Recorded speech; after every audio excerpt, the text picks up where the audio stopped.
Shalom à tous, que l'Éternel Dieu vous bénisse dans le précieux nom de Yeshua Mashiach, celui qui est appelé le Christ. Bienvenue donc à cet enseignement sur cette deuxième vidéo sur le péché.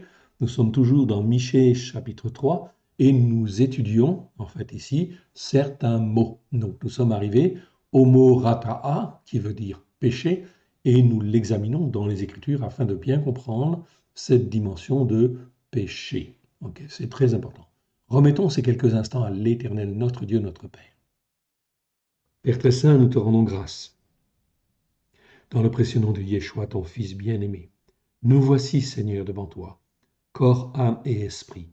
Pardon pour nos péchés, nos transgressions, nos iniquités, nos manquements, nos faiblesses, nos doutes, nos erreurs. Oui, Seigneur, étends ta main bienfaisante sur chacun de nous, car tu nous as rachetés au prix du sang précieux de ton Fils bien-aimé, afin que nous soyons à toi, afin que nous soyons filles et filles de Sion, des serviteurs et des servantes, à la gloire de ton Saint-Nom, qui puissons témoigner de toi, comme toi tu le veux, à la gloire de ton Saint-Nom, dans les temps qui viennent. Aide-nous, mon Dieu, mon Père, à te faire plaisir, étends ta main bienfaisante, ouvre nos yeux, Seigneur, permets-nous de mieux comprendre ta parole, afin de mieux comprendre aussi ta volonté dans les temps qui viennent, à la gloire de ton Saint-Nom. Merci, Père. Merci, Yeshua. Merci, Esprit Saint. Amen. Que l'Éternel Dieu vous bénisse, que l'Éternel Dieu vous garde. Allons maintenant dans notre enseignement. Donc, on va en fait maintenant dans Michée tout simplement pour rappeler. Donc, je rappelle, Michée, on aurait pu prendre un autre prophète, mais Michée chapitre 3, c'est en fait un exemple et c'est l'occasion que l'Éternel Dieu, l'Esprit Saint, nous met sous les yeux. Pourquoi le prophète Michée? Parce que le prophète Michée, c'est un prophète qui en fait existait à une certaine époque, dans les années 730, 745, 715, en fait, avant la venue de Yeshua. Okay, et à ce moment-là, les 12 tribus en fait, d'Israël étaient toujours en place.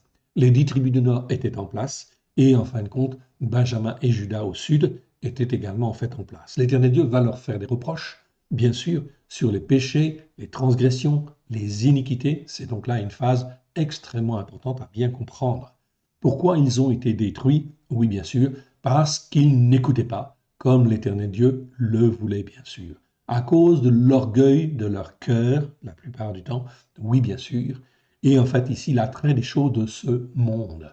Donc voilà pourquoi l'engagement avec le Seigneur est un engagement extrêmement fort qui nécessite tout notre cœur, oui, bien sûr. Un engagement plein et entier à le servir, lui, le seul vrai Dieu, et celui qui l'a envoyé. Je rappelle, les 10 tribus du Nord ont été détruites en 722 avant l'ère chrétienne, et la destruction de Jérusalem, c'est 586 avant l'ère chrétienne. Il y a donc 136 ans de décalage entre les deux, mais les reproches sont quasiment, en fin de compte, de la même sorte, effectivement. Donc on voit que c'est un fait, en fait, ici, général chez l'homme, en fait, ici, de ne pas obéir comme l'Éternel Dieu le veut. Voilà pourquoi nous devons veiller et nous devons plier notre volonté, notre cœur, notre âme à la volonté de l'Éternel Dieu au travers de Yeshua Mashiach. Tout a été accompli à la croix afin que nous puissions être sanctifiés. Donc, le chapitre 3, on l'a lu déjà. Ok. Donc ici, les reproches sont faits. Et je dis, verset 1, « Écoutez, chefs de Jacob et princes de la maison d'Israël, n'est-ce pas à vous de connaître le jugement juste, bien sûr, d'apprendre à juger d'une manière juste, bien sûr. Alors l'Éternel va faire des reproches à son peuple et il va dire, vous haïssez le bien et vous aimez le mal. Okay? Vous vous arrachez la peau et la chair de dessus les os. Vous leur arrachez la peau et la chair de dessus les os. Ils dévorent la chair de mon peuple, ils lui arrachent la peau, ils brisent les os, ils le mettent en pièces comme l'on cuit dans un pot, comme de la viande dans une chaudière. Alors ils crieront vers l'Éternel, mais il ne leur répondra pas. Il leur cachera sa face en ce temps-là, parce qu'ils ont fait de mauvaises actions. Ainsi parle l'Éternel sur les prophètes qui égarent mon peuple, qui annoncent le shalom si leurs dents ont quelque chose à mordre, et qui publient la guerre si on leur met rien dans la bouche. À cause de cela, vous aurez la nuit sans vision, vous aurez les ténèbres sans oracle, le soleil ne se couchera sur ces prophètes et le jour s'obscurcira sur eux. Les voyants seront confus, les devins rougiront, tous se couvriront la barbe, car Elohim ne répondra pas. Mon frère, ma sœur, nous sommes en 2023, c'est exactement ce qui va se passer. Il y aura beaucoup de faux Christ, de faux prophètes, qui en fin de compte vont enseigner ceci ou vont enseigner cela au travers en fait de visions qu'ils ont reçues, mais ce n'est jamais pour revenir en fin de compte, comme l'Éternel le veut, sur sa Torah, pleine de grâce et de vérité au travers de Christ Yeshua. Si c'est le cas, très bien, allez-y, foncez, Et alors en fait ici, qu'est-ce que dit en fin de compte Michée?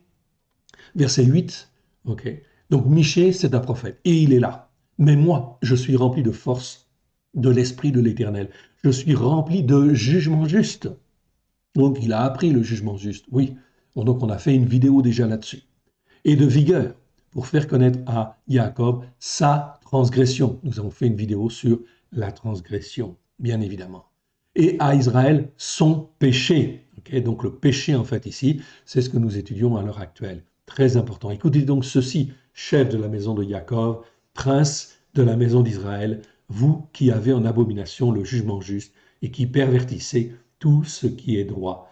Vous qui bâtissez Sion, c'est-à-dire en fait ici la montagne de Dieu, en fait ici, la montagne de Dieu, ceux qui sont partis de la maison de Sion, c'est-à-dire en fin de compte la maison en fait de Sion, c'est nous en fait ici quelque part, vous qui bâtissez Sion avec le sang et Jérusalem avec l'iniquité flagrante qui perdure.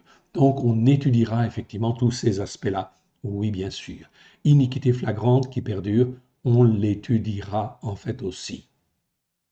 Donc là, nous sommes en fait au péché. Donc nous allons revenir là où nous étions effectivement.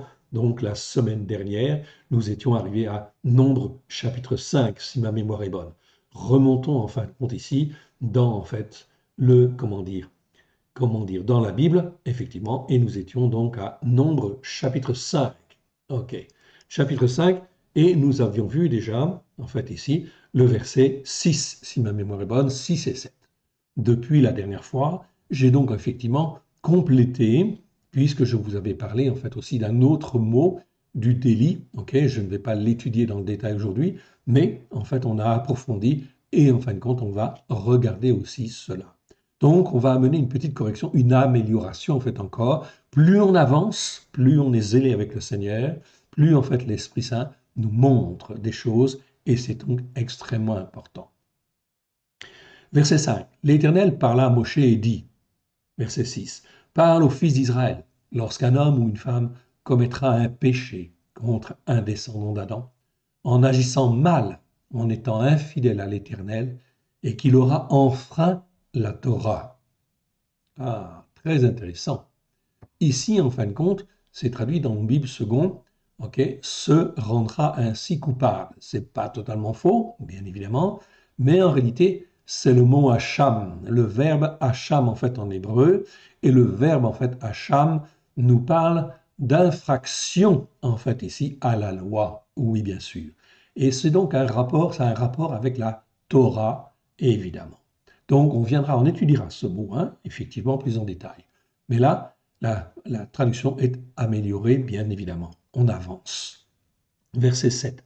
Il confessera son péché. Donc là, on a le mot péché, commettra un péché, c'est-à-dire en fait une erreur, il aura un manquement, il aura fait une faute. En fait, ici, c'est donc la notion de péché. Il a manqué le but. Retenez toujours, péché, c'est manquer le but, manquer la cible que l'Éternel avait prévue pour nous, en fait, ici. Donc la notion de péché montre en fait ici l'attente de l'Éternel, que l'Éternel a pour nous, pour chacun de nous. Verset 7. Il confessera son péché, donc son erreur, le fait d'avoir raté la cible, et il restituera dans son entier l'objet de l'infraction. Ici, il s'agissait simplement d'un vol, par exemple, et c'est donc très important. Ici, on parle l'objet de l'infraction. Là, on a le mot hacham. Tout à l'heure, je vous ai parlé de hacham en tant que verbe. Ici, c'est hacham en tant que nom. Ça nous parle d'infraction, le fait d'enfreindre la Torah.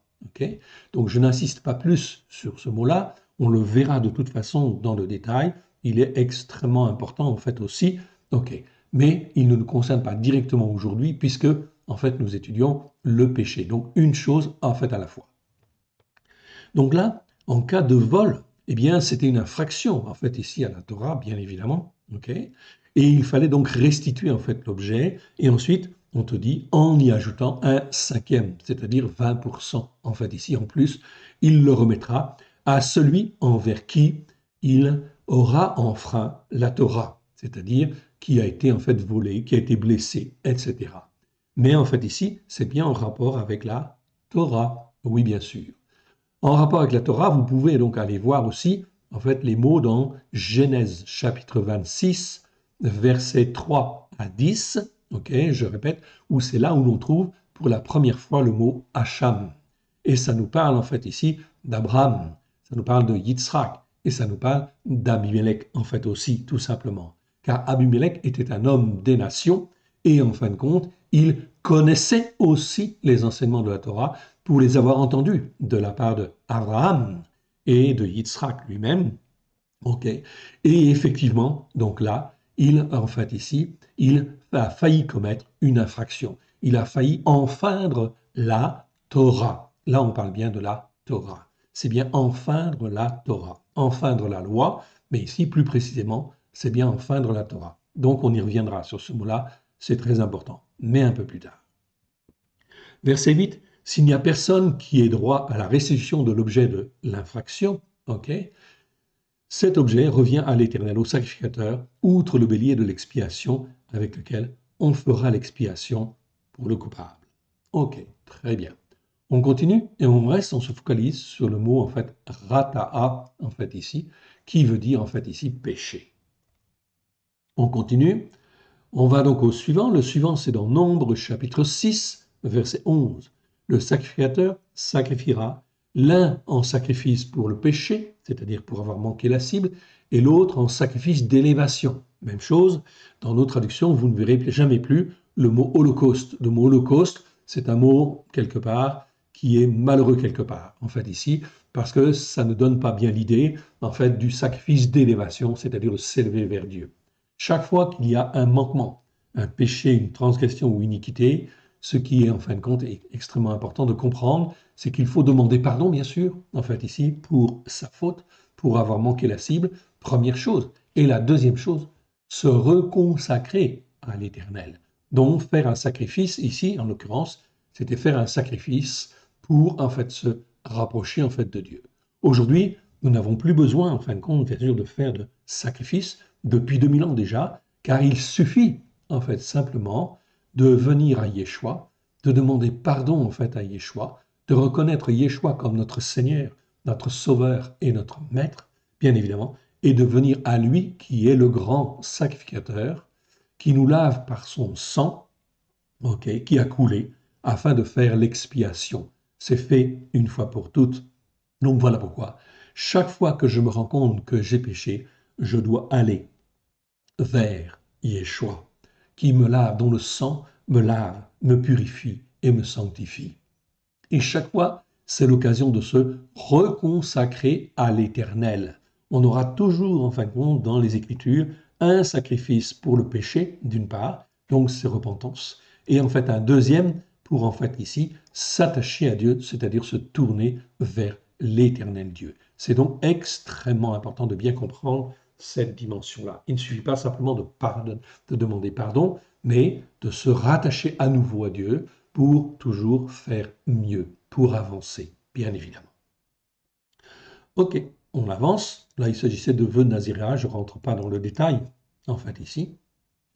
Ok, il présentera, verset 14, il présentera son offrande à l'Éternel, un agneau d'un an sans défaut pour le sacrifice d'élévation. Donc là, c'était très, très réglementé, en fait, si je puis dire. Donc un agneau, ça suffira d'un an, sans défaut, en fait, ici. Ça n'aura pas l'agneau de Dieu, qui est bien sûr sans défaut, évidemment, ok, au travers de Yeshua, pour le sacrifice d'élévation, ok, et une brebis d'un an et sans défaut, en sacrifice pour le péché, et un bélier sans défaut pour les offrandes de reconnaissance. Donc là, on clarifie un petit peu les sacrifices, okay, parce que c'était un vrai mélange, et on avait du mal en fait à comprendre. Donc on voit ici, sacrifice pour le péché, sacrifice d'élévation, et offrande de reconnaissance ou sacrifice de reconnaissance, c'est-à-dire pour remercier, louer Dieu, etc. Ok. C'est donc très très important. Ça va simplifier énormément la compréhension en fin de compte des choses, évidemment. Ok. De manière à savoir mieux se comporter devant l'Éternel, oui bien sûr, et devant Yeshua, oui bien sûr.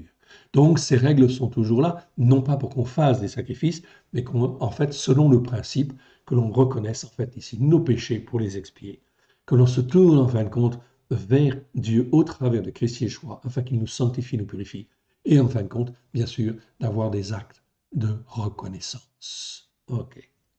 Verset 16. Le sacrificateur présentera ces choses devant l'Éternel et il offrira son sacrifice pour le péché et son sacrifice d'élévation. Donc, le sacrificateur avait le rôle, en fin de compte ici, de faire ces sacrifices pour qu'ils soient faits d'une manière régulière, comme il convenait, en fait, ici, selon la réglementation de l'époque. Aujourd'hui, on n'a pas à s'inquiéter de ces choses, tout est fait par Yeshua. C'est donc très important de bien comprendre cela. Voilà pourquoi nous devons élever notre Seigneur Yeshua dans nos cœurs et dans nos vies afin d'être mieux accrochés à l'Éternel, de mieux s'attacher à l'Éternel Dieu. Yeshua est là pour nous attacher à l'Éternel Dieu. Ok? À l'Éternel Dieu, notre Dieu, notre seul Dieu et Sauveur. Au travers de Christ Yeshua, bien sûr. Ok, on continue. On arrive en fait ici dans les sacrifices qui avaient lieu en fin de compte ici pour, notamment, lorsqu'il y avait les princes d'Israël, en fait, lorsque Moshe eut achevé de dresser le tabernacle, il l'oignit et le sanctifia avec tous ses ustensiles, de même que l'autel avec tous ses ustensiles. Nombre 7, verset 1. Il les oignit et les sanctifia. Puis après, les princes, en fin de compte, chaque prince en fait, d'Israël va faire son offrande. Oui, bien sûr. Ok. Donc d'abord Nachon, ok, pour en fait la tribu de Yehuda. Et ici, vous voyez, il devait venir, verset 16, avec un bouc pris sur le taureau en sacrifice pour le péché. C'est-à-dire, en fait ici, pour tous les manquements. En fait ici, tout simplement par principe. Car tous les hommes sont pécheurs. Tous les hommes, nous sommes responsables d'avoir manqué, en fait ici, telle cible ou telle autre cible. Ok, tout simplement parce que nous avons une mission sur la terre. L'Éternel Dieu nous a fait venir au monde parce qu'il avait un but, oui bien sûr, se servir de nous afin de se glorifier lui au travers de Yeshua Mashiach. Est-ce que nous avons toujours fait la volonté de l'Éternel sur la terre? Il y a peu de chances que oui, effectivement. Donc, nous avons besoin de faire en fait ici, sacrifices pour le péché ou de faire preuve de repentance, en fait ici, comme si c'était un sacrifice pour le péché. Ici, c'est la tribu de Nachon. Après, c'est Isaskar. Vous le voyez en fait ici. Ensuite, j'avance en fait ici. Ok. Donc ici, on a donc d'abord, attendez, je recale voilà, je recale. Ok. Voilà. Donc on était d'abord en fin de compte à, voilà, Aminadav. Ok. Nachon, fils d'Aminadav. Oui, c'est ça. Donc je reviens ici. Voilà. Donc là, c'était Judas. Ok. Ensuite, eh bien, ça va être en fait Isaskar. Ok. Isaskar. Ok. Ensuite, eh bien, ce sera en fait Réhouven, en fait, si ma mémoire est bonne. Ok. Non, c'est Zevouloun. Ok. Ensuite, en fait, ici, eh ben, ce sera Réhouven, ici pour Réhouven. Ensuite, ce sera chez Shiméon, en fait, ici. Ok. Ici, ce sera Gad, en fait, ici. Ici, ce sera, en fin de compte, encore un autre. Ok. Je ne sais plus lequel. Ok. Ephraim, tout simplement. Ok. Ensuite, eh bien, c'est Ménaché. Ok. Ici, en fin de compte, après Ménaché, c'est Benjamin, Binyamin. Ok. Binyamin, en fait, ici. Ensuite, ce sera, en fait, Dan. Ok. Ici, en fin de compte, eh bien, ce sera effectivement, je remonte un tout petit peu. Ok. Ce sera Asher, en fait, ici. Ok. Ensuite, eh bien, ce sera Naphtali. D'accord. Et ici, en fait, le résumé pour, en fait, les 12 tribus du Nord. Donc, verset 87, tous les animaux pour les sacrifices d'élévation au lieu d'holocauste, 12 taureaux, 12 béliers, 12 agneaux d'un an, avec les offrandes ordinaires, 12 boucs pris sur les troupeaux en sacrifice pour le péché. Donc chacun, en fait, ici, vient pour se sanctifier des manquements, en fait, ici. Ok, des péchés, tout simplement. C'est bien clair, en fin de compte, que la notion de péché, c'est le manquement, avoir raté la cible, en fait, ici. Le but que l'Éternel Dieu s'était donné au travers de nous. Ok, donc nous sommes responsables de cela. Bien évidemment, il faut en prendre conscience afin de se repentir convenablement devant l'Éternel. On continue et on arrive en fait ici dans en fait Nombre chapitre 8 en fait ici et nous sommes dans 8 verset 7, 5, 6, 7. L'Éternel parle à Moshe et dit: prends les Lévi'im, les Lévites, du milieu des fils d'Israël et purifie-le. Voici comment tu les purifieras. Fais sur eux une aspersion d'eau pour le péché. Donc c'était l'eau de purification, dans le but qu'il en fait ici, comment dire, soit sanctifié et qu'il manque le moins possible en fait le but, tout simplement, en fait ici, afin qu'il soit sanctifié par l'eau, en fin de compte, de l'Éternel, afin que dans les jugements, il soit toujours un jugement juste, en fait ici. Ok. C'est donc très important de bien comprendre cela, cette notion-là. Donc on trouve en fait ici, donc il y avait différentes choses pour en fin de compte les péchés. Ok, un deuxième jeune taureau issu du gros bétail en sacrifice pour le péché, toujours. Ok. Ensuite, eh bien, ici, les Lévi'im poseront leurs mains sur la tête des taureaux, tu offriras l'un en sacrifice pour le péché et l'autre en sacrifice d'élévation. Toujours la consécration à l'Éternel. On demande pardon et on se consacre à l'Éternel. C'est donc extrêmement important, nous, dans notre démarche, aussi de demander pardon tous les jours si possible pour nos manquements, okay, bien évidemment, et de se rattacher à l'Éternel Dieu pour être encore plus à son écoute et apprendre à mieux discerner sa volonté. Amen. On continue, on arrive dans Nombre 12, 12 verset 11. Alors Aaron dit à Moshe: de grâce, mon Seigneur, ne nous impute pas le péché que nous avons commis en insensé et dont nous avons en fait ici péché, ou dont nous nous sommes rendus coupables. Ok, j'aime pas trop cette expression, mais on aurait pu laisser effectivement ici, dont nous nous sommes rendus coupables. Donc nous sommes rendus coupables. Ici, on peut le laisser, c'est bien. Okay, c'est effectivement, en fin de compte, ici, dans la traduction, on peut le laisser, sachant que c'est bien le mot rata qui est utilisé ici, c'est bien, en fin de compte, que c'est bien, en fin de compte, péché, en fait, ici. Okay, donc, nous sommes responsables de nos manquements, évidemment. Nous devons apprendre à être des hommes et des femmes responsables devant l'Éternel. C'est donc extrêmement important de bien comprendre, en fait, cela. Nous sommes responsables de notre attitude, en fait, ici, et de tout ce que nous faisons. Et aussi de tout ce que nous ne faisons pas, oui, bien sûr, à la gloire de l'Éternel.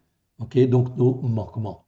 Tout ce qui nous a fait rater la cible que l'Éternel Dieu, en fait, ici, veut pour nous. Voilà pourquoi il est extrêmement important de s'attacher à l'Éternel Dieu, bien évidemment, et que l'Éternel Dieu puisse voir qu'on a vraiment envie, avec notre cœur, de s'attacher à lui au travers du sang de l'agneau, de Christ Yeshua, son Fils bien-aimé, afin d'écouter sa volonté et d'apprendre à discerner par l'Esprit de Dieu les attentes que l'Éternel Dieu a en ce qui nous concerne.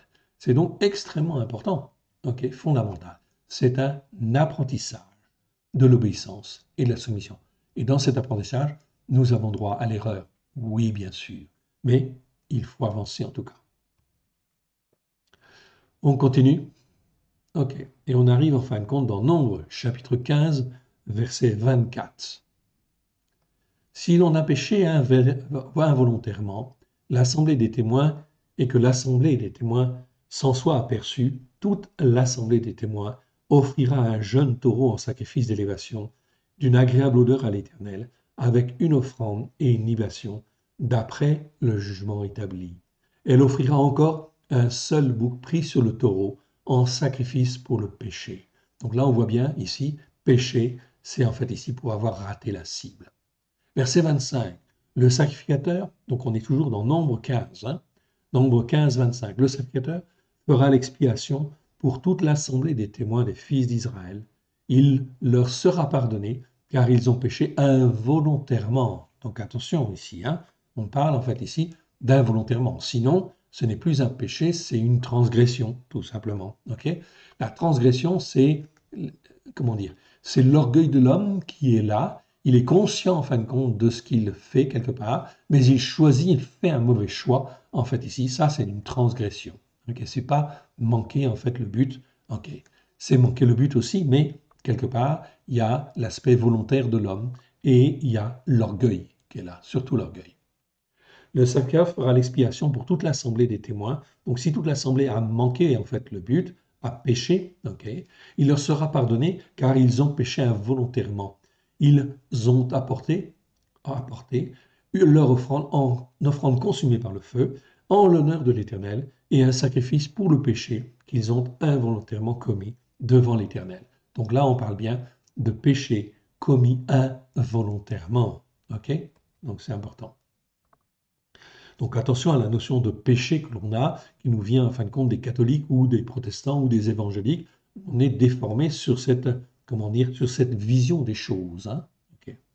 Verset 27 du chapitre 15 okay, de Nombre, Nombre 15, 27. Si c'est une seule personne qui a péché involontairement, elle offrira une chèvre d'un an en sacrifice pour le péché. Okay, donc ça nous donne en fait un exemple. Ok, on continue. On arrive dans Nombre 16, verset 26. Il parla à l'assemblée des témoins et dit, « Éloignez-vous des tentes de ces méchants hommes, ne touchez point à ce qui leur appartient, de peur que vous ne périssiez en même temps qu'ils seront punis pour tous leurs péchés. » De qui parle-t-on en fait là? On parle en fin de compte ici de la révolte dans le désert, oui bien sûr, avec en fait Dathan et Aviram. Vous vous souvenez? Ok. Qui en fait ici s'était révolté bien sûr, okay, avec Corée bien évidemment. Donc là, on est bien sûr en fait ici dans le péché, même la transgression en fait ici, mais d'une manière générale, c'est le péché. Péché, ça en fait dire, c'est un mot qui englobe en fait presque tout en fait ici, sauf les iniquités. Il parla à l'assemblée des témoins et dit, « Éloignez-vous des tentes de ces méchants hommes. » Donc Moshe avertit, en fait ici, de tous s'écarter de ces méchants hommes, de ne toucher à rien de ce qui leur appartient. Pourquoi? Parce qu'il y a de la corruption spirituelle. Donc c'est extrêmement important, dans ce cas-là, de ne pas, en fin de compte ici, s'approprier des biens ou des choses qui appartiennent à des gens mauvais, en fait, comme cela, tout simplement parce qu'il peut y avoir une corruption spirituelle qui peut être transférée, de peur que vous ne périssiez en même temps qu'ils seront punis pour leur péché. Verset 27. Ils se retirèrent de toutes parts, loin du tabernacle, de Korah, okay, de Dathan et d'Aviram. Dathan et Aviram sortirent et se tinrent à l'entrée de leur tente avec leurs femmes, leurs fils et leurs petits-fils. Okay. Donc ici, ils ne se sont pas repentis. Voilà pourquoi ils vont être frappés. Oui, bien sûr. Okay. Donc c'est important de bien comprendre cela. Le péché, en fait, ici, donc les manquements, amènent toujours des conséquences dans nos cœurs et dans nos vies. C'est ça qui est important de bien comprendre. C'est pas seulement, en fait, un péché. Donc c'est pas seulement le péché, en fait, ici. Le péché, ça amène des conséquences, on est bien d'accord. Ok, tel qu'on l'entend d'une manière générale. On est bien d'accord. Mais le péché au sens biblique du terme, c'est quand tu as manqué la cible. Donc si tu persévères à manquer en fait la cible, systématiquement, il y a des conséquences à cela. Toujours des conséquences. C'est pour ça que nous devons craindre de pécher, oui bien sûr. Okay? Et nous devons en fait ici craindre l'Éternel pour nous couvrir du sang de l'agneau, nous attacher à l'Éternel Dieu pour le servir comme lui le veut et faire sa volonté. On continue. On arrive dans Nombre 18, verset 9. Voici ce qui t'appartiendra parmi ce qui est sainteté des saintetés, qui ne sont pas consumés par le feu, toutes les offrandes ordinaires, en fait ici, tous les sacrifices pour le péché et tous les sacrifices pour avoir enfreint la Torah, qu'ils m'offriront, en fait ici, ce qui est sainteté des saintetés sera pour toi. Donc en hébreu, on ne dit pas des choses très saintes, on dit en fait ici, en fait, des saintetés des saintetés. Ok? Donc c'est effectivement, en fin de compte, deux mots très importants. On te dit en fait là que c'est quelque part quelque chose de vraiment, en fin de compte, on peut dire très saint si on veut, mais c'est mieux de dire sainteté des saintetés. Pourquoi? Parce que l'Éternel Dieu l'a touché, en fait, ici, et l'a béni, etc. C'est sainteté des saintetés. Donc, tout ce qui est sainteté des saintetés, ça appartient, en fait, ici, aux sacrificateurs et aux fils des sacrificateurs. Ok? Donc, c'est très important, en fait, ici, de bien faire la distinction, bien évidemment. Ok? Donc, il fallait faire cette distinction à l'époque. Aujourd'hui, nous devons faire attention, bien évidemment, à ce que nous faisons en fait aussi. Donc ici, tous les sacrifices pour le péché, on le voit, c'est marqué là, et en fait, c'est marqué ensuite, et tous les sacrifices pour avoir enfreint la Torah. Ah, on reviendra donc sur ce mot, j'en ai parlé un tout petit peu tout à l'heure, on en reparlera en fait ici, c'est ce qui est traduit en fait ici par sacrifice de culpabilité dans nos Bibles. Dans nos Bibles en français, c'est traduit par sacrifice de culpabilité. Mais c'est quoi un sacrifice de culpabilité? On ne sait pas faire la différence avec un sacrifice pour le péché. Or, en réalité, il y a une différence. On en reparlera, oui, bien sûr. Là, on parle de délit. J'en ai parlé un petit peu la dernière fois, de délit, mais ce n'est pas tout à fait délit. C'est en fait enfreint la Torah, enfreint la loi. On y reviendra, c'est très important. Sacrifice pour avoir enfreint la Torah qu'ils m'offriront, ce qui est sainteté des saintetés. Ok, on continue. Et on va avancer un peu parce qu'on a quand même pas mal de versets à voir. Ok, Nombre 19, verset 9. Un homme pur recueillera la cendre de la vache et la déposera hors du camp, dans un lieu pur. On la conservera pour l'assemblée des témoins des fils d'Israël, afin d'en faire l'eau de purification. C'est une eau pour le péché. Pour, en fin de compte, ici, sanctifier par rapport au péché. Oui, bien sûr. Dans certains cas, on ne pouvait pas brûler, en fait, ici. Donc, on ne pouvait pas passer par le feu, hein, comme par exemple les Lévi'im, on les fait pas passer par le feu pour les purifier. Donc on va mettre une eau de purification sur eux. Même chose pour nous, bien sûr, aujourd'hui, on ne fait pas ce genre de choses, en fait, ici, physiquement. Mais en réalité, si nous sommes sacrificateurs de l'Éternel, ou si nous sommes envoyés, en fait, ici, dans la certaine mission, bien évidemment, il est important d'être sanctifié par l'eau du Saint-Esprit, évidemment. Ok, donc voilà pourquoi il est extrêmement important de bien comprendre cette démarche. Et quand je suis sanctifié par l'eau du Saint-Esprit, eh bien, je dois faire attention en fait à ce que je fais, oui bien sûr, à ne pas aller dans des milieux occultes en fait ici, à ne pas fréquenter certaines choses ou certaines personnes qui ont un rapport avec l'occultisme et des choses comme cela. Non, je dois apprendre à faire attention, à me sanctifier, à me tenir à part en fait ici de ces choses. C'est un apprentissage. On continue. On arrive en fait à Nombre 19, verset 17. On prendra pour celui qui est impur de la cendre du sacrifice pour le péché qui a été brûlé, et on mettra dessus de l'eau vive dans un vase. Et là, c'était pour sanctifier des vases. Ok. Nombre 28, verset 15. On offrira à l'Éternel un bouc pris sur le taureau en sacrifice pour le péché, et outre le sacrifice d'élévation perpétuelle et la libation. Donc on voit toujours les deux choses. Sacrifice pour le péché, c'est-à-dire les manquements, nos faiblesses. Ok.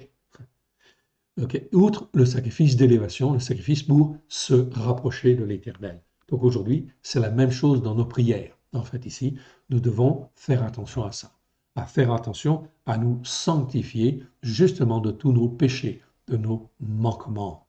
C'est une question de, comment dire, d'éthique vis-à-vis de l'Éternel et de propreté devant l'Éternel, propreté spirituelle. On continue.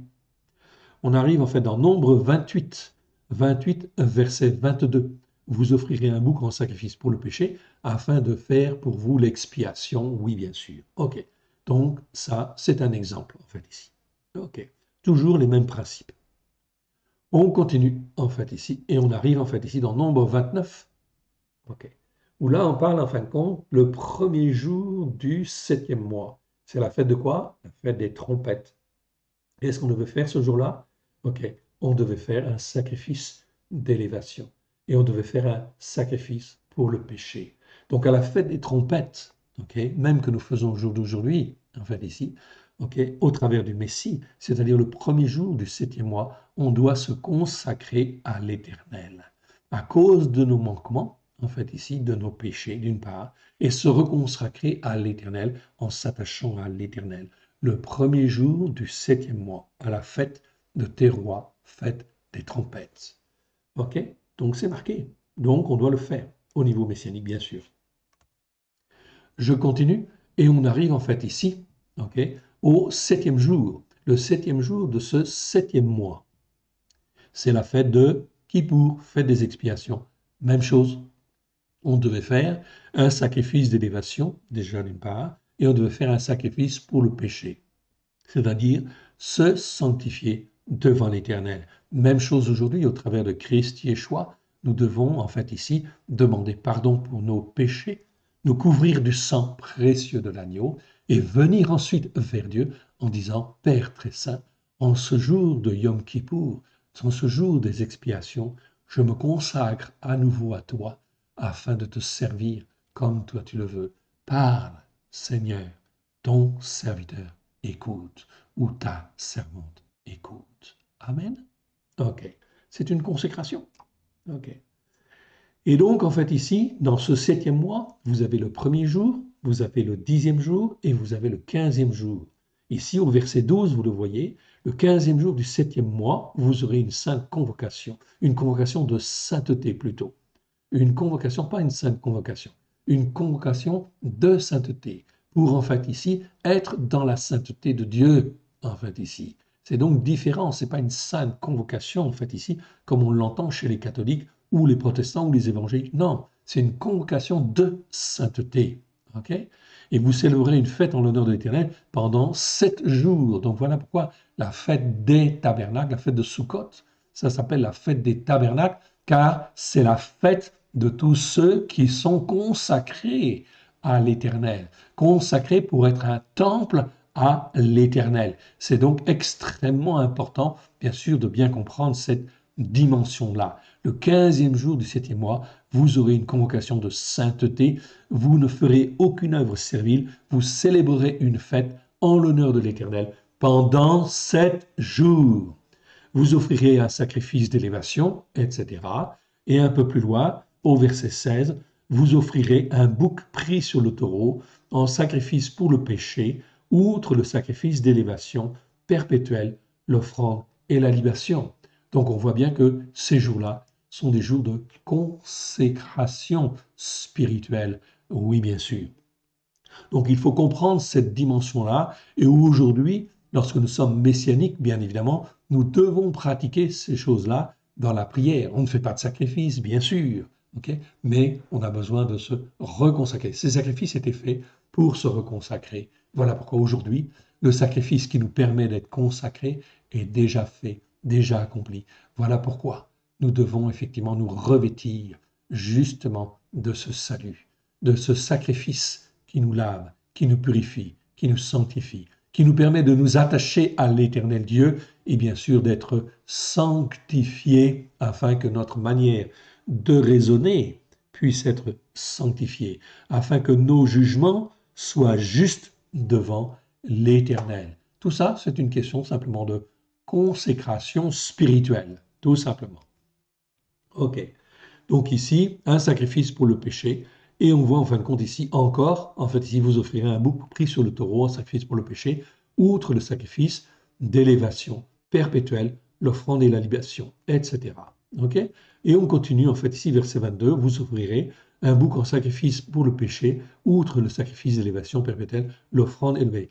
Tout ça, tous les jours, le 4e jour, le 1er jour, le 2e jour, le 3e jour, le 4e jour, ce sont des jours de consécration. Voilà pourquoi les jours de Sukkot, les jours de la fête des tabernacles, okay, là où on est appelé à être un tabernacle pour l'Éternel Dieu, tous les jours, en fait, nous avons une prière de consécration à faire normalement.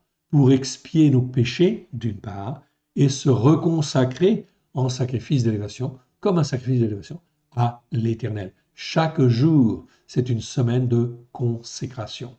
Ici, en fin de compte, on arrive au 5e jour, ici on arrive au 6e jour, ici on arrive au 7e jour, ici on arrive au 8e jour, évidemment. Donc là, c'est très, très important tout ça. Vous offrirez un bouc pris sur le taureau en sacrifice pour le péché, en outre le sacrifice d'élévation perpétuelle, l'offrande et la libation. Tous tels sont, verset 39, tels sont les sacrifices que vous offrirez à l'Éternel pour vos fêtes, outre vos sacrifices d'élévation, vos offrandes ordinaires, vos libations, vos offrandes de reconnaissance, en accomplissement d'un vœu ou d'une offrande volontaire. Donc on voit, c'est très important, on ne joue pas en fait avec Dieu et on ne joue pas avec la spiritualité, bien évidemment. Donc cela nous apprend, en fait, ici. On arrive ensuite à nombre 32. Nombre 32, verset, en fait, ici, on va reprendre à partir du verset 20. Moshe leur dit, si vous faites cela, si vous vous armez pour combattre devant l'Éternel, si tous ceux de vous qui s'armeront pour passer le Yarden devant l'Éternel, jusqu'à ce qu'il ait chassé ses ennemis loin de sa face, et si vous revenez seulement après que le pays aura été soumis devant l'Éternel, vous serez alors sans reproche vis-à-vis de l'Éternel et vis-à-vis d'Israël. Et cette contrée sera, en fait, cette contrée-ci, sera votre propriété devant l'Éternel. Donc là, on était en fin de compte ici, on arrivait dans le pays en fait de Canaan, et en fin de compte, il y avait en fin de compte 2 tribus et demie, Manassé, Gad et Ruben, comme vous le voyez sur la carte, qui voulaient rester en fin de compte ici, à droite en fait du Jourdain, à l'est du Jourdain en fait ici. Mais il fallait conquérir en fait ici tout le peuple de Canaan en fait ici. Donc, les tribus de Manassé, Gad et Ruben ont continué effectivement à aller avec les autres tribus d'Israël pour être en fait entièrement consacrés à la conquête du pays de Canaan. Et ils ont aidé à la conquête justement de tout ce pays-là qui sera ensuite distribué pour chacune des tribus afin que chacune des tribus ait son territoire, qu'ils puissent écouter et mettre en pratique bien évidemment, comme l'Éternel, le Dieu le veut, bien évidemment. Donc ça, c'est important. Mais chacun fait, est-ce qu'ils ont bien fait? Non, pas toujours. Même pas du tout, puisqu'ils vont être détruits. On apprend au travers de Michée qu'ils vont être détruits. Pourquoi? À cause de la désobéissance, à cause de l'insoumission. Verset 23. Mais si vous ne faites pas ainsi, vous péchez contre l'Éternel. C'est-à-dire vous n'accomplissez pas, en fait, la volonté de Dieu, vous n'atteignez pas la cible. Sachez que votre péché vous atteindra. Votre péché vous atteindra. Le fait de ne pas faire ce que l'Éternel Dieu est un péché. Résultat des courses, eh bien, ça a des conséquences et ça vous atteindra forcément. Ça amènera la destruction inévitablement. Parce que si vous ne faites pas la volonté en fait de Dieu sur la terre, ça veut dire que vous ne servez en fin de compte pas l'Éternel. Et si vous persévérez à ne pas servir l'Éternel, vous ne servez à rien en réalité. Vous n'accomplissez pas le but que l'Éternel Dieu a voulu pour vous. C'est donc très important de bien comprendre cette dimension-là. Nous ne sommes pas sur la terre pour faire ce que l'on veut, non. On est sur la terre pour faire la volonté de l'Éternel. On continue. On arrive maintenant dans Deutéronome chapitre 9, verset 18. Je me prosternais devant l'Éternel, comme auparavant, 40 jours et 40 nuits, sans manger de pain et sans boire d'eau, à cause de tous les péchés que vous aviez commis, en faisant ce qui est mal aux yeux de l'Éternel. Donc Moshe, en fin de compte, eh bien, il a vu les péchés d'Israël. Ils ont commis beaucoup de péchés, les tables ont été brisées, etc. Mais il intercède. Il intercède en fait encore pour que l'Éternel Dieu en fait redonne les tables de la loi. En fait ici, il rejeûne 40 jours et 40 nuits, tellement il était zélé pour l'Éternel, pour faire la volonté de l'Éternel. Eh bien, effectivement, il va les obtenir, car j'étais effrayé à la vue de la colère et de la fureur ardente dont l'Éternel était animé contre vous, jusqu'à vouloir vous détruire. Mais l'Éternel m'exauça encore cette fois. Donc on voit que l'intercession de Moshe a évité qu'il tombe, qu'il soit détruit. Verset 21, je pris le veau que vous aviez fait, ce produit de votre péché, je le brûlais et je le broyais, jusqu'à ce qu'il fût détruit en poudre, et je jetai cette poudre dans le torrent qui descend de la montagne. Okay. Verset 27 maintenant de ce chapitre 9 de Deutéronome. Verset, en fait, ici, chapitre 9, verset 27. Souviens-toi de tes serviteurs, Abraham, Yitzhak, Jacob. Ne regarde point à l'opiniâtreté de ce peuple, à sa méchanceté, à son péché, de peur que le pays d'où tu nous as fait sortir ne dise, c'est parce que l'Éternel n'avait pas le pouvoir de les mener dans le pays qu'il leur avait promis, et c'est parce qu'il les haïssait qu'il les a fait sortir pour les faire mourir dans le désert. Non, il n'est pas question que ce type de jugement, bien sûr, en fait ici, puisse exister parmi les nations. Donc l'Éternel va user encore de patience, ok, de miséricorde, pour encore donner en fait ici l'occasion à son peuple de bien se comporter. Mais c'est toujours dans le but d'apprendre l'obéissance, d'apprendre la soumission, ok, comme l'Éternel Dieu le veut. C'est donc important de bien comprendre ça. Sinon, eh bien, en fait, on est dans le péché, quelque part. On continue, on arrive dans Deutéronome chapitre 19, verset 15. Un seul témoin ne suffira pas contre un homme pour constater une iniquité ou un péché, quel qu'il soit. Un fait ne pourra s'établir que sur la déposition de 2 ou de 3 témoins. Oui, bien sûr. Donc, ça, c'est important, en fait, ici, dans cette notion de péché, bien évidemment, ou d'iniquité. Ensuite, on arrive dans Josué, Josué chapitre 24, verset 19. Ok. Yehoshua, c'est Josué, dit au peuple, vous n'aurez pas la force de servir l'Éternel, car c'est un Élohim saint. C'est ici. C'est un Dieu jaloux. Il ne pardonnera point vos transgressions ni vos péchés, en fait, ici. Donc, il n'est pas question de pardonner les transgressions et les péchés. Toutes les transgressions, tous les péchés, en fait, ici, on va devoir apprendre ça. Dès lors que l'on commence à être, comment dire, avec le Seigneur, on est censé écouter la Torah et la mettre en pratique. Et en fin de compte, subsistent en fait pour nous les péchés, les transgressions et les iniquités. Donc très important de bien comprendre en fait cela, en fait ici. Qu'est-ce que c'est qu'un péché? Qu'est-ce que c'est qu'une transgression? Qu'est-ce que c'est qu'une iniquité? On verra tous ces aspects-là. On a vu la transgression déjà, on est en train de voir le péché qui est en fait ici, ça veut dire manquer le but, ok? Toujours, c'est manquer le but. Sinon, ce sont des transgressions. Je ne fais pas le Shabbat alors que je sais que je dois le faire, c'est en fait une transgression. Okay? Si je ne suis pas instruit que je ne fais pas le Shabbat, c'est un péché. J'ai manqué la cible. Mais si je sais que je dois le faire, si je l'ai lu en fait ici, okay, ça veut dire que je suis censé le savoir. À ce moment-là, ça devient une transgression. Okay? Et les transgressions et les péchés okay, peuvent entraîner des iniquités, et notamment, surtout si en fait cela perdure, c'est-à-dire des conséquences non seulement sur nos vies, mais sur la vie de nos enfants, bien évidemment. Donc ici, ok, on parle de péché, on parle de transgression. On continue. On arrive en fait ici à 1 Samuel chapitre 2, verset 17. Okay. Le péché de ces jeunes gens était très grand devant l'Éternel parce qu'ils méprisaient les offrandes de l'Éternel. Okay. On parle de qui? On parle des fils d'Élie. Okay. Les fils d'Élie, vous le voyez en fait ici, un petit peu en haut, verset 12. Okay. C'est important en fin de compte de voir en fait ici aussi cette traduction en fait ici. Okay, qui en fin de compte n'est pas bien traduit, c'est pas bien traduit dans nos Bibles en fait en français. Ok. Au verset 12, on te dit, les fils d'Élie étaient des fils de Bélial. Eh oui, des fils de Satan, si vous voulez. Ok. Et c'est traduit dans nos Bibles, Bible seconde, par en fait des hommes pervers. Non, ce sont des fils de Bélial, des fils de Satan, en fait ici. Eh oui, il y en a sur la terre. Voilà pourquoi c'est extrêmement important de bien comprendre, à discerner, d'avoir un jugement juste, oui bien sûr. Ils ne connaissaient point l'Éternel. Okay, pourtant, ils étaient fils de sacrificateurs.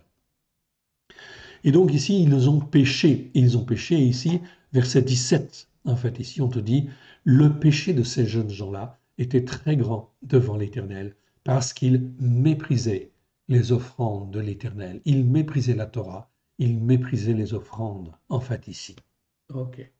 Ils usaient en fait aussi, comment dire, d'abus sexuels sur toutes les femmes, etc. Enfin bref, Ok, ils étaient en fin de compte dans l'ignominie, en fait, ici, dans le péché, les transgressions, les iniquités.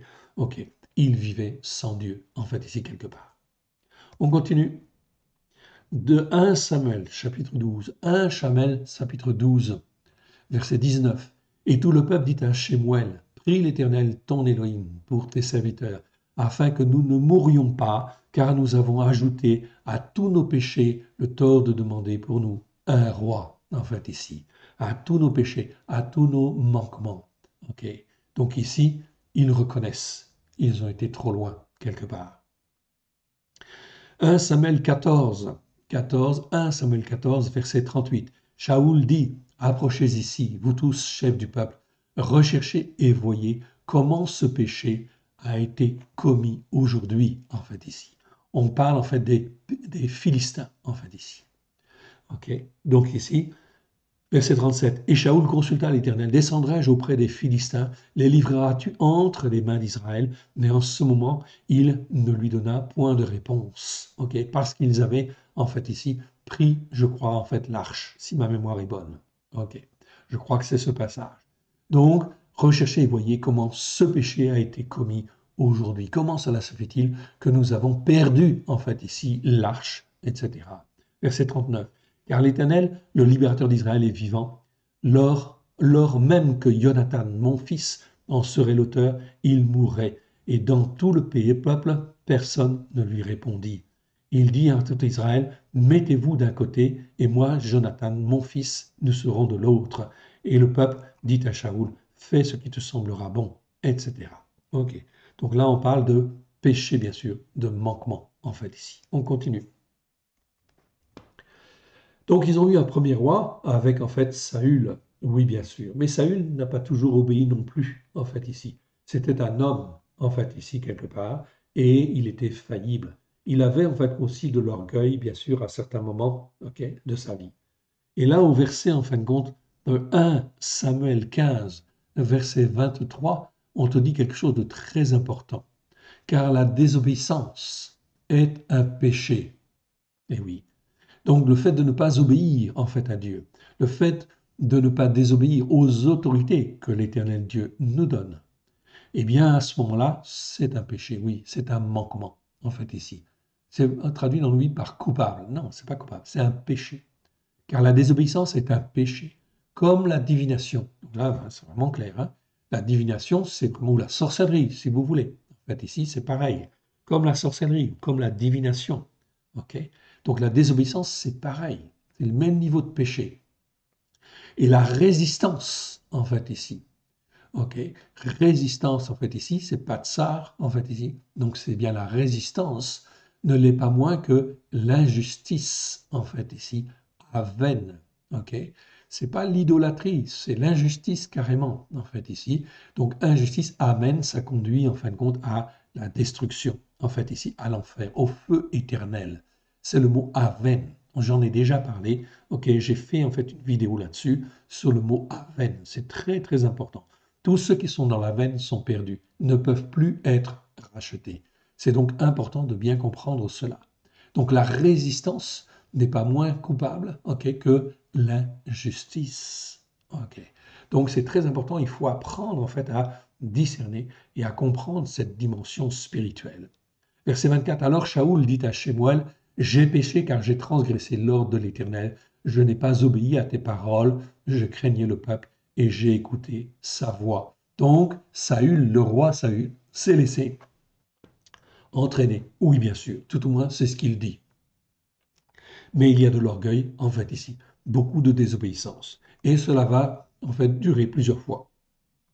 Et effectivement, à cause de cette désobéissance, il va donc, en fait, ok, perdre son royaume.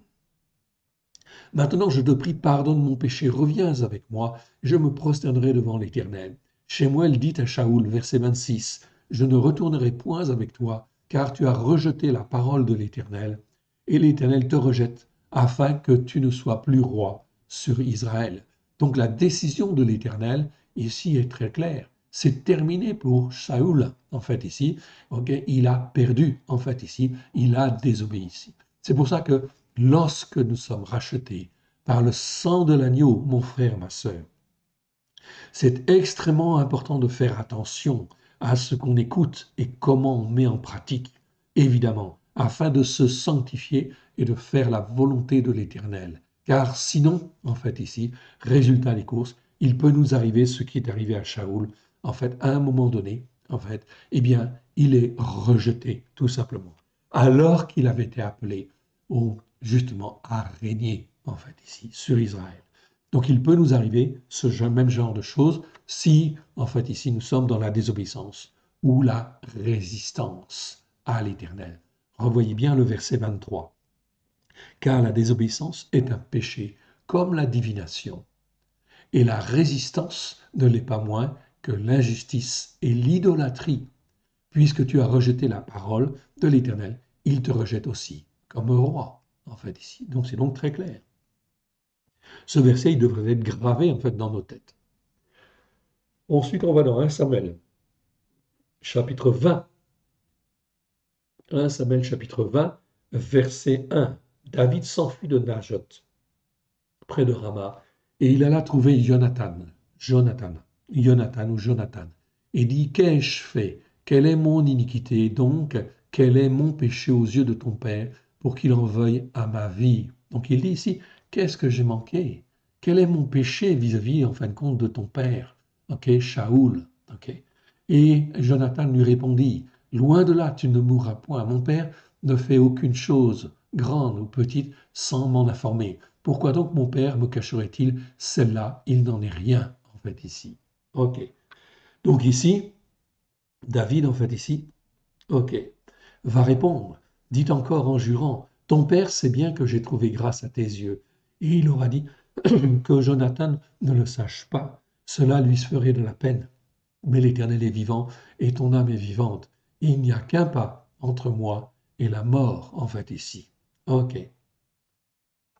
Et Jonathan dit à David, je ferai pour toi ce que tu voudras, en fait, ici. Donc, on voit que Jonathan avait un lien très étroit, effectivement, avec David. Et ils étaient zélés pour, en fin de compte, faire ce que l'Éternel Dieu nous demande. Ok, on continue. On arrive dans 2 Samuel, chapitre 12, verset, en fait, ici, chapitre 12, verset 13.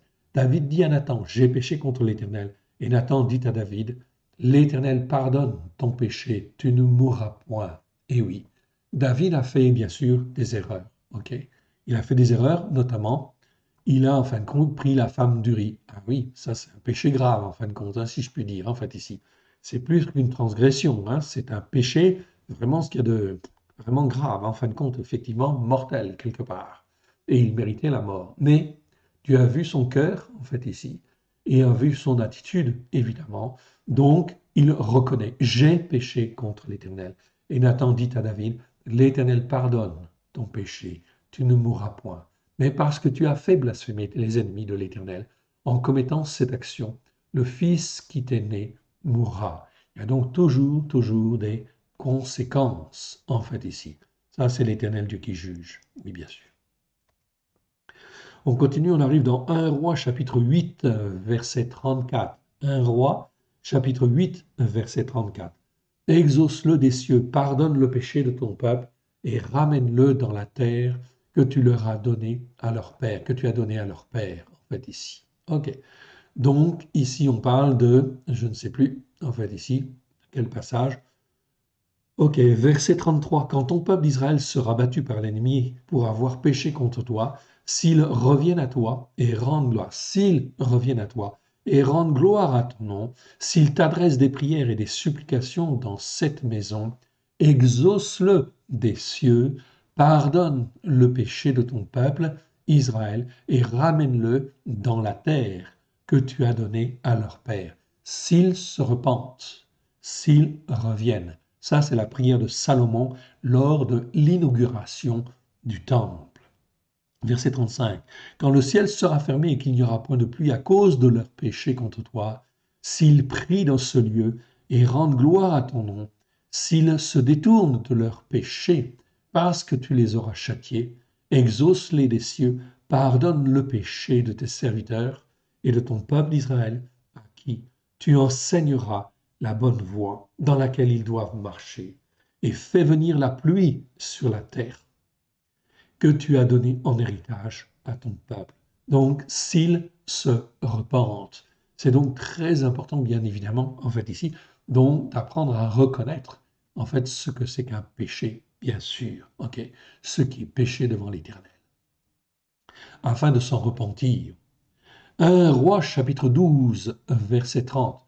Ce fut là une occasion de pécher. Le peuple alla devant l'un des veaux jusqu'à Dan, en fait ici. Yarovam, c'est Jéroboam, fit une maison de haut lieu, il créa des sacrificateurs pris parmi tout le peuple et n'appartenant point aux fils de Lévi.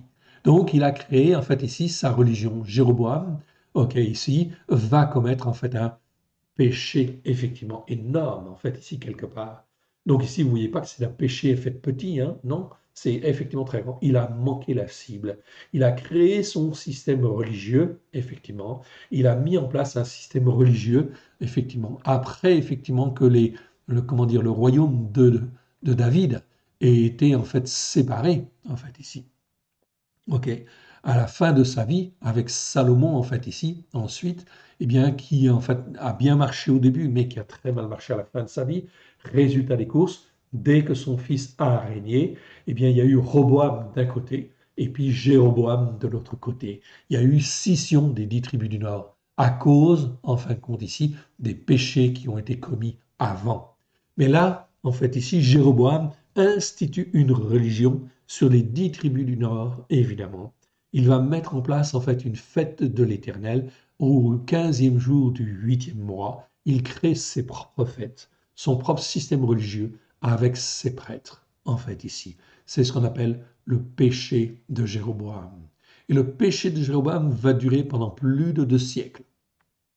Il va perdurer sur les 10 tribus du Nord pendant, en fin de compte, pendant plus de 2 siècles, oui, 230 ans à peu près. Okay, et effectivement, ça va perdurer. Et chaque fois, en fait, ici, chaque fois qu'il y aura un nouveau roi, l'Éternel enverra des prophètes et dira, oui, mais le péché de Jéroboam perdure. Okay, ce que les Jéroboam a institué perdure dans le temps et il en fait le reproche. Et il dira bien que les 10 tribus du Nord, en fait, ont été dispersés à cause du péché de Jéroboam, parce qu'ils ont mis en place un système religieux qui n'était pas conforme, en fin de compte, à la Torah, conforme à ce que Dieu, en fin de compte, a demandé.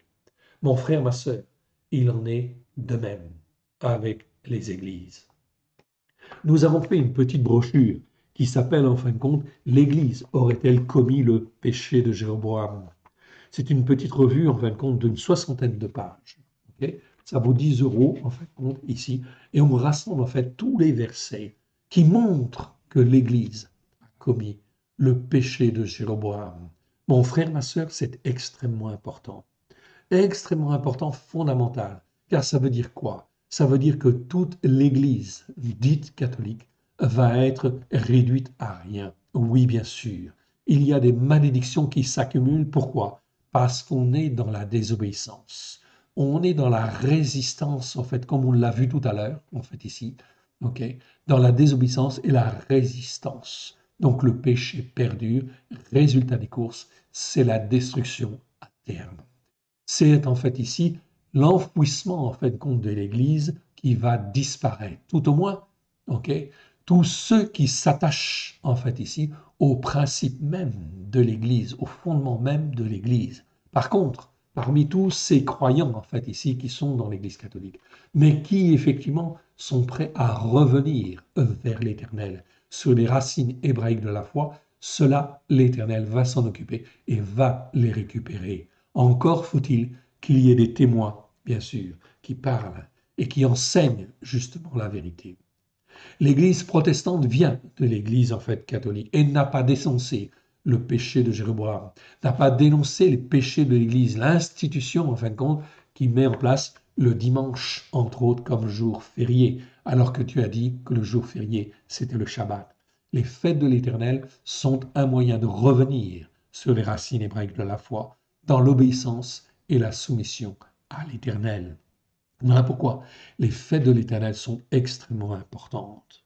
Donc si je suis protestant et que je maintiens en fin de compte ici ma croyance protestante, etc., en dépit de tout, en fait, ici, en dépit de la Torah, en dépit des fêtes de l'Éternel, je refuse les fêtes de l'Éternel. Si je refuse les fêtes de l'Éternel, eh bien, même chose, je vais subir les mêmes conséquences que l'Église catholique. Même chose avec les églises évangéliques. Toutes les églises évangéliques ont-elles dénoncé le péché de Jéroboam? Non, elles font toujours le dimanche, elles font toujours, en fin de compte, les fêtes, bien sûr, catholiques, c'est-à-dire les Pâques chrétiennes, P-A-Q-U-S. Ok, elles font effectivement la Pentecôte chrétienne, en fait, ici. Elles font aussi Noël, bien évidemment. Toutes ces fêtes sont des fêtes idolâtres. Voilà pourquoi c'est l'équivalent du péché de Jéroboam.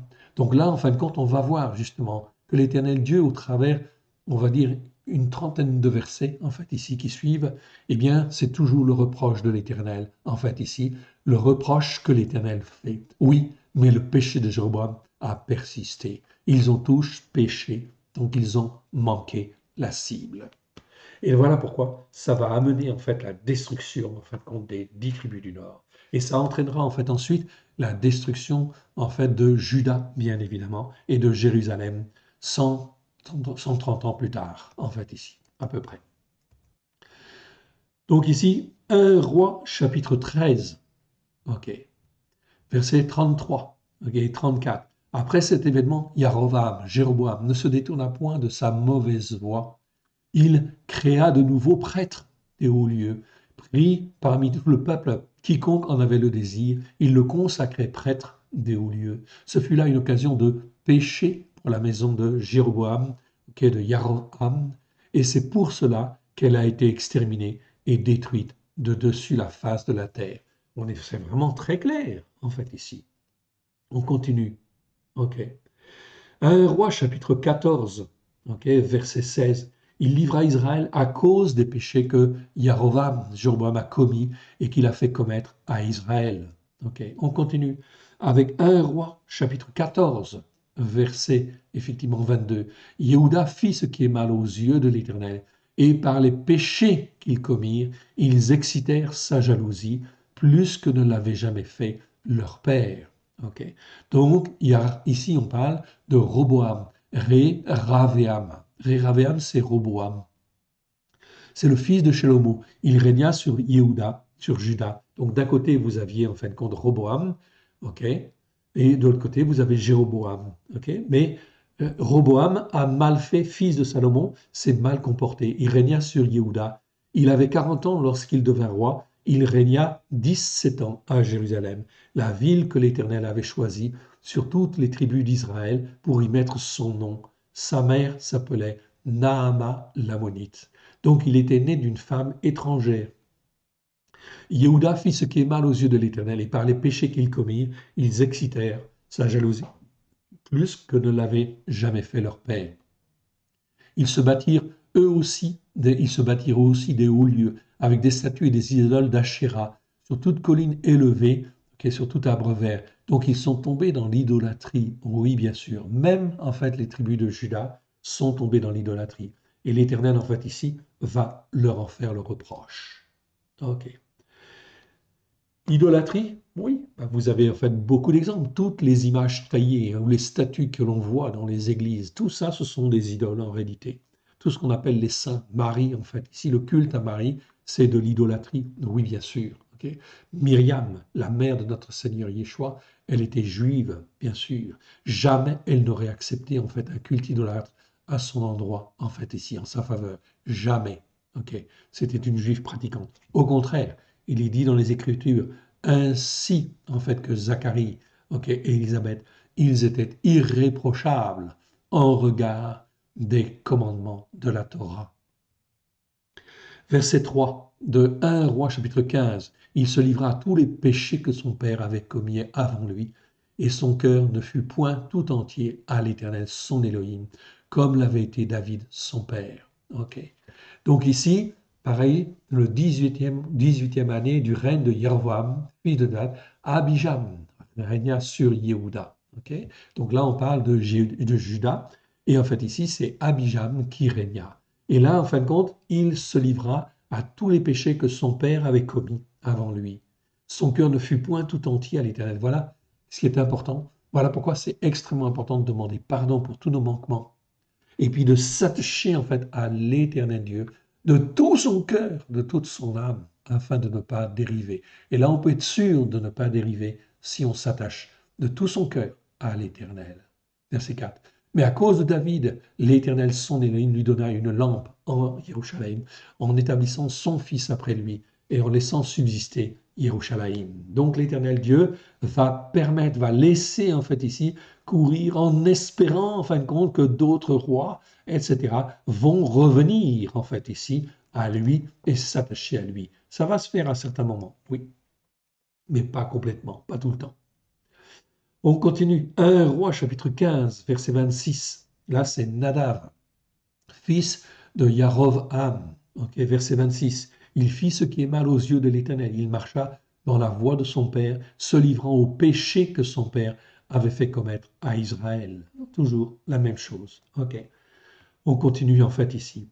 Verset en fait ici 29. Lorsqu'il fut roi, il frappa toute la maison de Yarovam et n'en laissa échapper personne. Il détruisit tout ce qui avait un souffle, tout ce qui a un souffle, selon la parole que l'Éternel avait dite par son serviteur Aviad Ashiloni. Ashiloni, c'est Ashija de Silo, en fait, ici, à cause des péchés que Jéroboam avait commis et qu'il avait fait commettre à Israël, irritant ainsi l'Éternel, l'Élohim d'Israël. Ce verset, en quoi est-il important? Ici, on montre quelque chose de très important. Très important, c'est que l'idolâtrie de Jéroboam, okay, le fait d'avoir mis en place tout un système religieux, effectivement, eh bien, résultat, ce système religieux, il est sanctionné. Il est toujours sanctionné par l'épée, par la dispute, par la discorde, en fait, ici. Ce n'est jamais la peste ni la famine qui détruisent, c'est toujours l'épée. Donc, on voit toujours, en fin de compte, ici, des conflits qui viennent détruire. Donc, les églises, si elles perdurent dans le péché de Jéroboam, seront détruites d'une manière ou d'une autre par l'épée. Ok, conformément à l'écriture.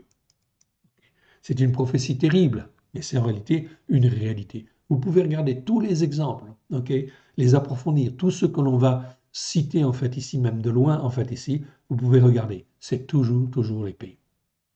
Ok, verset 32. Il y eut guerre entre Asa et Baécha, roi d'Israël, pendant toute leur vie. Là, ici, c'est la guerre. La troisième année d'Asa, roi de Yehuda, Baécha, fils d'Aria, régna sur tout Israël à Tirtsa. Il régna 24 ans. Il fit ce qui est mal aux yeux de l'Éternel. Il marcha dans la voie de Jéroboam, Yarovam. Ok, c'est Jéroboam. Se livrant au péché de Yarovam, c'est-à-dire à l'idolâtrie, bien sûr. Okay, d'avoir constitué en fait une religion à part, en fait ici, de la Torah. Ok, donc ici, se livrant au péché que Yarovam avait fait commettre à Israël. On continue. Ok, et on arrive dans 1 Roi chapitre 16, verset 2.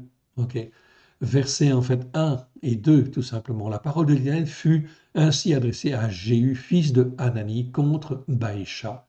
Je t'ai élevé de la poussière, je t'ai établi chef de mon peuple d'Israël, mais parce que tu as marché dans la voie de Jéroboam, dans la voie de Yarovam, et que tu as fait pécher mon peuple d'Israël pour m'irriter par leurs péchés, voici, je vais balayer Baécha et sa maison.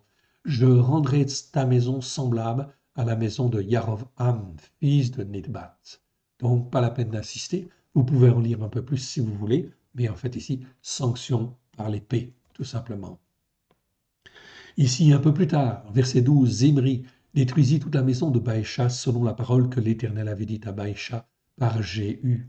À cause de tous les péchés que Baécha et les péchés que Éla, son fils, avait commis, qu'ils avaient fait commettre à Israël, irritant par leurs idoles l'Éternel, l'Élohim d'Israël. Le reste des actions d'Éla et tout ce qu'il a fait, cela n'est-il pas écrit dans le livre des chroniques des rois d'Israël? Okay. Tout cela, on voit une chose, les péchés, c'est tout ce qui manque. Manque, en fin de compte, tout ce qui est manquement. Tout ça, ça entraîne des conséquences. Okay. Et quand ça perdure, en fin de compte, dans le temps, eh bien, en fin de compte, il y a des sanctions. Oui, bien sûr. Ok, verset, en fin de compte, ici, on continue, on l'a vu ça. Ok, on continue, verset 18-19. Zimri, voyant que la ville était prise, se retira dans le palais la maison du roi et brûla sur lui la maison du roi. C'est ainsi qu'il mourut. Zimri, en fin de compte, s'est même suicidé, en fait, ici. Pourquoi? Parce qu'en fin de compte, eh bien, il y avait Omri qui était, en fin de compte, de l'armée, chef de l'armée, et qui a été, en fait, ici, promu chef, justement, par le peuple, tout simplement. On est dans le conflit armé, en fait, ici, dans la dispute, les discordes. Mon frère, ma sœur, c'est ce qui va malheureusement arriver en France aussi. En France, la France sera une terre, en fait, ici, ok, de guerre, si je puis dire, de conflit, en fait, ici. Oui, ok. Pourquoi? Parce que la France avait un rôle particulier à jouer et qu'elle ne l'a pas rempli. Et qu'elle perdure, en fin de compte, à ne pas le remplir et à ne pas vouloir le remplir. À cause des péchés qu'il avait commis en faisant ce qui est mal aux yeux de l'Éternel, en marchant dans la voie de Yarovam et en se livrant au péché que Yarovam avait commis pour faire pécher Israël. Ça, c'est le verset 19 de 1 Roi, chapitre 16. Donc là, on voit toujours en fin de compte ici la dispute, la discorde. On continue. On arrive en fin de compte ici dans 1 Roi 16, 25. Il marcha dans toutes les voies que de Jéroboam, fils de Nébat, se livra au péché de Jéroboam, avait fait commettre à Israël, livrant par leurs idoles l'Éternel. Ok. Irritant par leur idole, l'Éternel, l'Élohim d'Israël, bien sûr. Ok. Donc on continue, on est toujours là dans le péché. Et comme c'eût été pour lui peu de choses de se livrer au péché de Yarovam, fils de Nébat, il prit pour femme Izével, fils de Edbal, roi de Tsidukim. Ok. De qui on parle là? De Harav, de Achav, qui a pris en fin de compte Jézabel. Oui, il s'enfonce en fait ici à cause de l'idolâtrie. Il s'enfonce en fait ici avec Jézabel. Jézabel, Izébel, qui est en fin de compte ici une servante de Satan, oui bien sûr, qui a une multitude de prophètes à son service pour corrompre en fait ici tout le peuple, oui bien sûr. Et l'Éternel en fait ici va faire perdurer ses fils et ses filles au travers de cela. Mais la plupart en fin de compte des hommes vont être corrompus, oui bien sûr.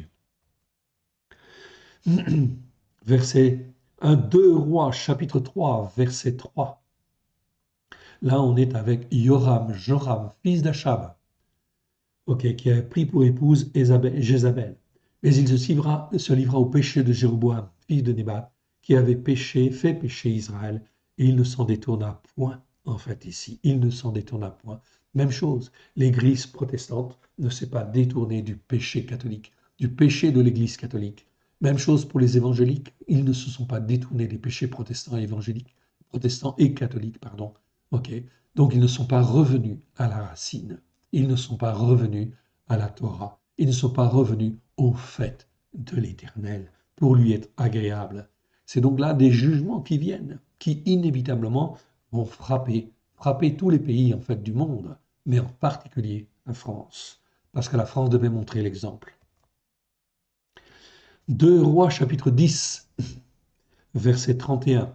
Toutefois, Yéhou, c'est Jéhu en fait, mais ce n'est pas le prophète, ne prit point garde à marcher de tout son cœur dans la Torah de l'Éternel, l'Élohim d'Israël.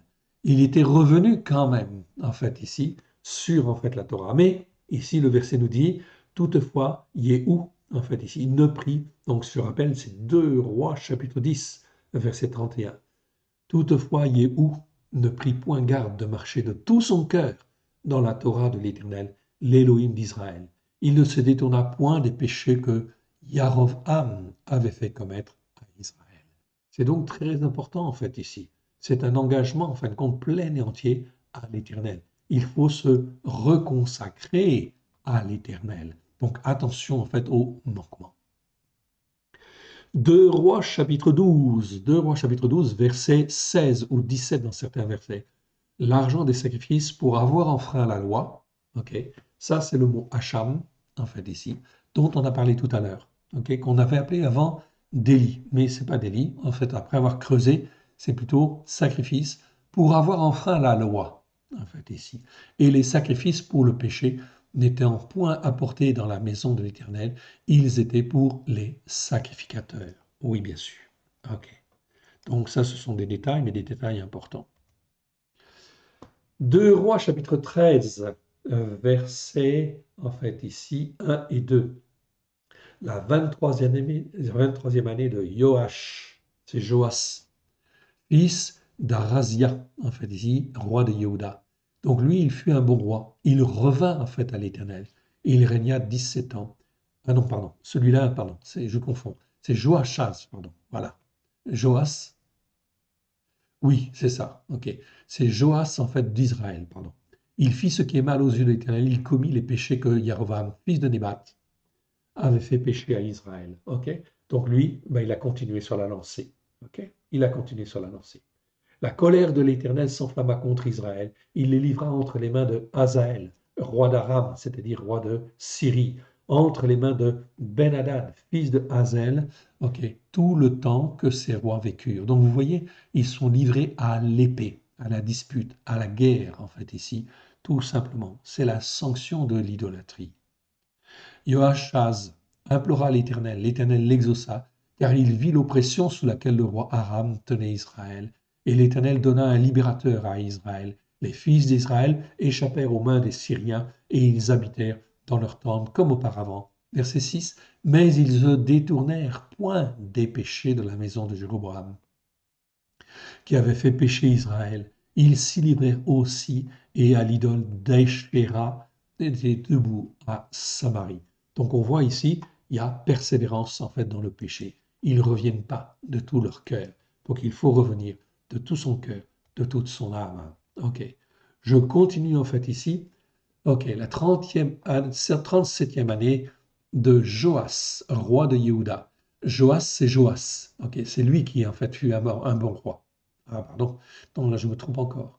Ok, il fit ce qui est mal aux yeux de l'Éternel. Il ne se détourna point des péchés de Yarovam. Ok, donc là, c'est mal comporté en fait ici. C'est en fait ici même chose que les péchés de Jéroboam. Donc ici, bah, vous voyez, il y en a pas mal. Hein? Ok, on continue. La 15e année, ok, c'est Amatsiaou, c'est Amatsia, fils de Joas, roi de Yehuda. Yarovam, fils de Joas, roi d'Israël, régna à Shomron. Il y régna 41 ans.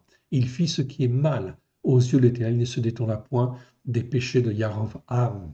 Ok, donc de Jéroboam, en fait, ici, tout simplement. Ok, on continue encore un petit peu. Ok. Alors, j'en arrive à 2 Rois, chapitre 15, verset 9. Il fit ce qui est mal aux yeux de l'Éternel à Zariaou. Ok, donc c'est pareil. Ok, on retrouve en fait la même chose. Ok, les péchés de Jéroboam. Je passe un petit peu parce que je voudrais en fin de compte avancer un peu. Il fit ce qui est mal. Azaria. Ok, 2 Rois, chapitre 15, verset 18. Il fit ce qui est mal aux yeux de l'Éternel. Il ne se détourna point tant qu'il vécut des péchés de Yarovam, fils de Nébat, qui avait fait pécher Israël. Ok. Là, on continue, on arrive dans 2 Rois 15, verset 24. Il fit ce qui est mal aux yeux de l'Éternel, il ne se détourna point des péchés de Jéroboam. Toujours pareil. Ici, c'est encore Menahem, c'est encore un autre roi qui fit ce qui est mal. Ok. Il fit ce qui est mal aux yeux de l'Éternel et il fit en fin de compte comme en fait Jéroboam. Ici, il fit ce qui est mal aux yeux de l'Éternel, il ne se détourna point des péchés de Yarovam, fils de Nébat, qui avait fait pécher Israël. Ok. Du temps de Pékar, roi d'Israël, Tiglath-Pileser, donc là on voit le roi d'Achour, c'est d'Assyrie, vint et prit Ijon. Donc là c'est la guerre bien sûr avec les Assyriens maintenant. C'est plus les Syriens, ce sont les Assyriens en fait ici qui sont là. Ok, 2 Rois 17. Les fils d'Israël s'étaient livrés à tous les péchés que Jéroboam avait commis. Ils ne s'en détournèrent point en fait ici. Ménaché, en fait, ici.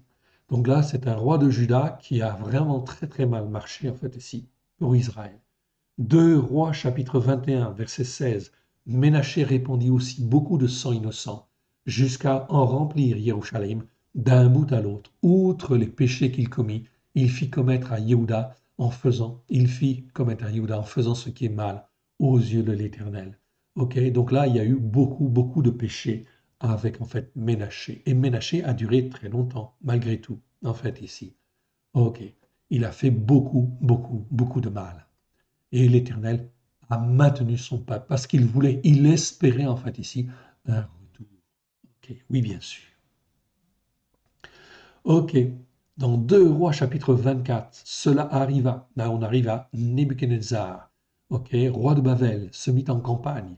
Jehoiakim, Joachim, lui fut assujetti pendant 3 ans, ok, mais il se révolta de nouveau contre lui. Verset 3. Cela arriva uniquement sur l'ordre de l'Éternel qui voulait ôter Yehuda de devant sa face à cause de tous les péchés qu'avait commis Manassé, en fait, ici.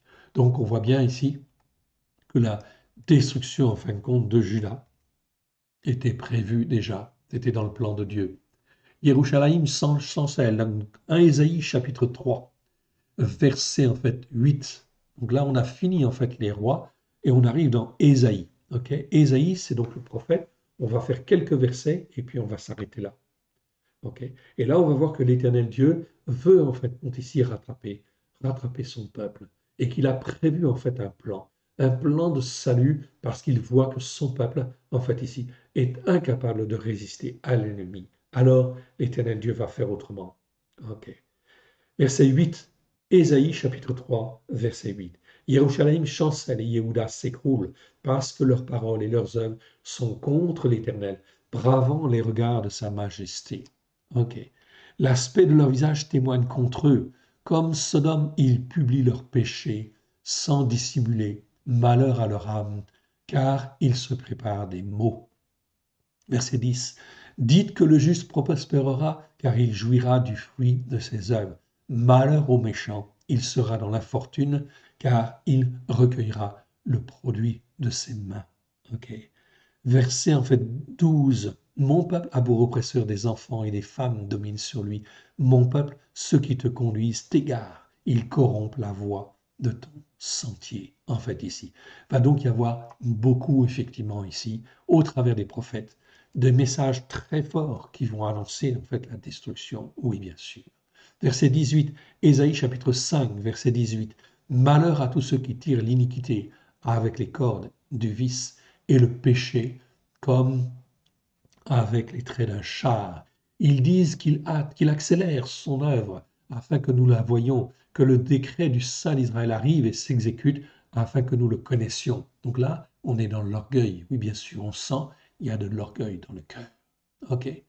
Malheur à ceux qui appellent le mal bien et le bien mal, qui changent les ténèbres en lumière et la lumière en ténèbres, qui changent l'amertume en douceur et la douceur en amertume. Malheur à ceux qui sont sages à leurs yeux, qui se croient intelligents. Malheur à ceux qui ont de la bravoure pour boire du vin, aux gens vaillants à mélanger des liqueurs fortes, en fait, ici.